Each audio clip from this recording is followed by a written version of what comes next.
Dear student, online classes में आपका स्वागत है। आज आपका टॉपिक है भारत के भू आकृति विभाग। तो भारत के भू आकृति विभाग के संदर्भ में हम लोग अध्ययन करेंगे। जैसा कि आप जानते हैं, भारत भौगोलिक विविधताओं वाला देश है।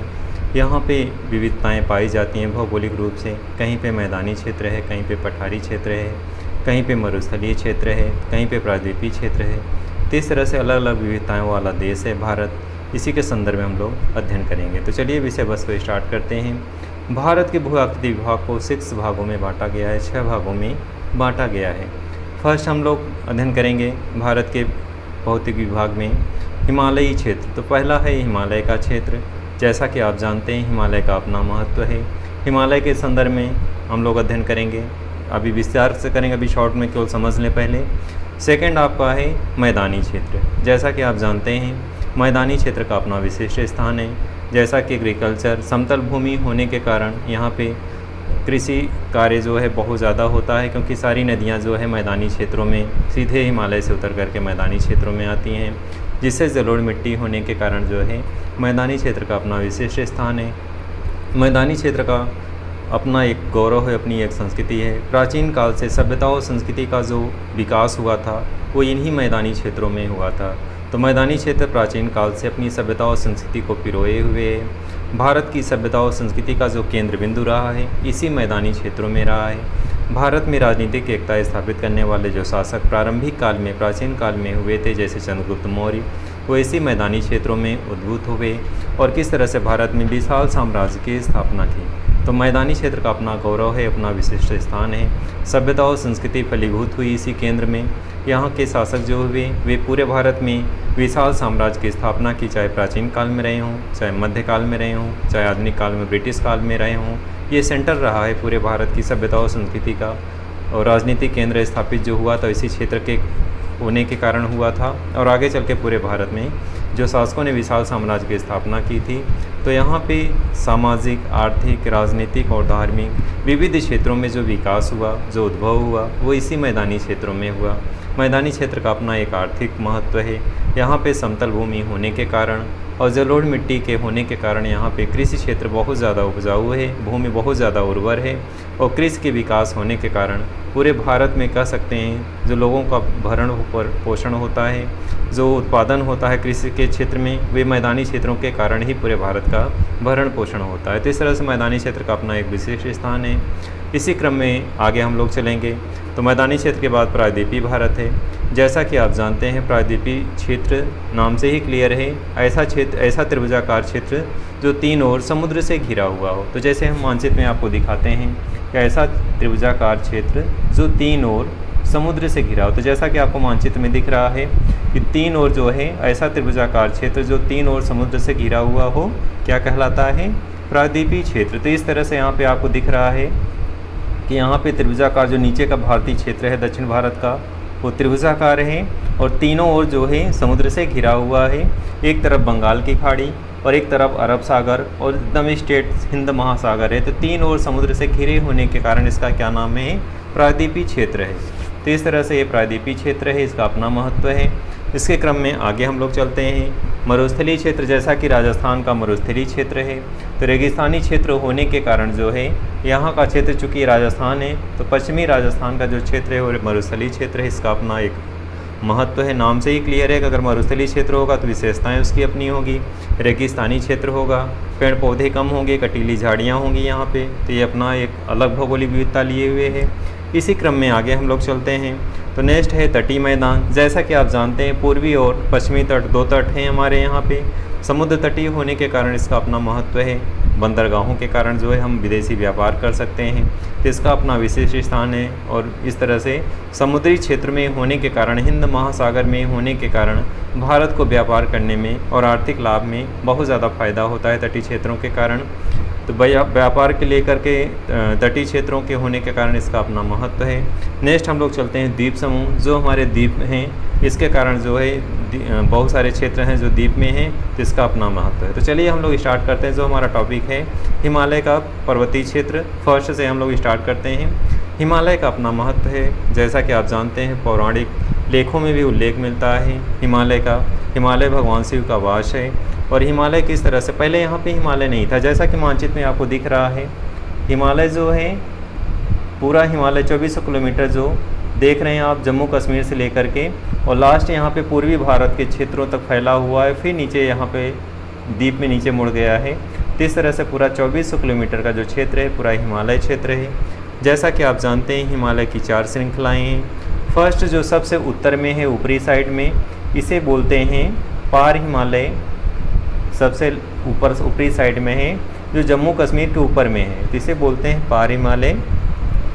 पार हिमालय जो ऊपर है सबसे, इसका निर्माण जो है पहले हुआ था, हिमालय के पहले हुआ था। तो पार हिमालय के आगे जो उत्तर साइड में है नीचे, जैसा कि आपको मानचित्र में दिख रहा है, हिमालय है 4 श्रृंखलाएँ होती हैं, और इन 4 श्रृंखलाओं में सबसे पहले ऊपर उत्तरी साइड में है जो पार हिमालय है। इसका निर्माण जो है हिमालय के पहले हुआ था। हिमालय के संदर्भ में हम लोग अध्ययन करेंगे। सेकंड में जो है हिमालय श्रेणी है, तो सेकंड में हिमालय श्रेणी के पश्चात जो है हिमालय की अपनी महत्ता है। हिमालय में जितनी भी ऊंची चोटियां हैं वो हिमालय श्रेणी में आती हैं, जैसे माउंट एवरेस्ट है, नेपाल में पड़ता है, जैसा कि मानचित्र में आपको दिख रहा है। ये पूरा हिस्सा जो है नेपाल में आता है, और नेपाल की जो माउंट एवरेस्ट चोटी है 8,848 मीटर, जो विश्व की सबसे ऊंची चोटी है। तो विश्व की जो ऊंची चोटियां हैं वो हिमालय श्रेणी में ही आती है।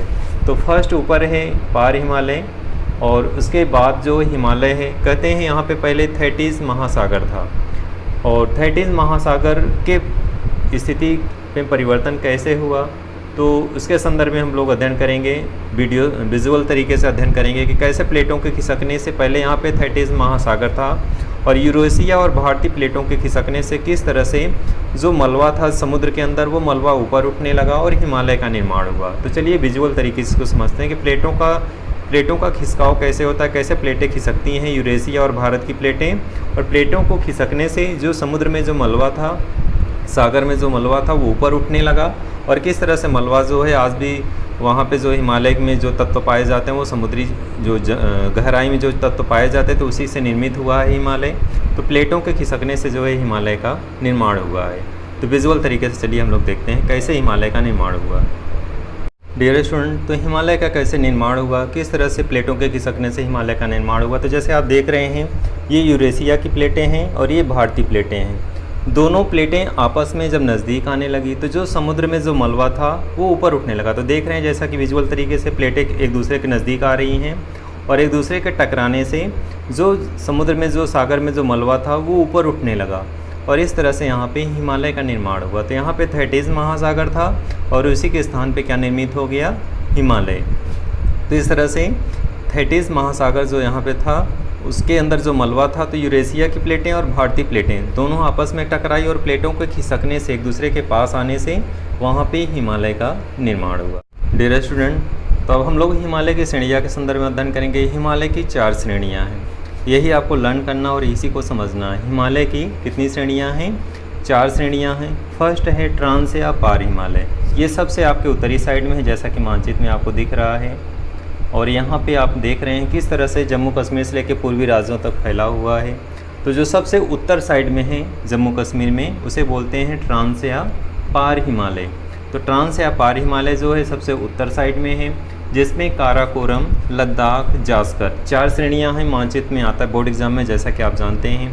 काराकोरम सबसे उत्तरी साइड में है, मध्य में लद्दाख है, और सबसे उसके नीचे है जास्कर। तो 3 श्रेणियां हैं। कौन सी श्रेणियां किस में हैं, पार हिमालय या ट्रांस हिमालय में 3 श्रेणियां हैं, जिसके अंदर ये तीनों श्रृंखलाएँ आती हैं। सेकंड लेवल पे जो हिमालय की श्रृंखला है उसे बृहद हिमालय या सर्वोच्च हिमालय कहते हैं। ये दूसरी श्रेणी है, जिसमें आप इसको मानचित्र में आप इस तरह से देखेंगे कि किस तरह से दूसरा ये जो रेड है आपका, ये जो है ट्रांस या पार हिमालय है, और सेकंड लेवल पे जो है आपका है महान हिमालय।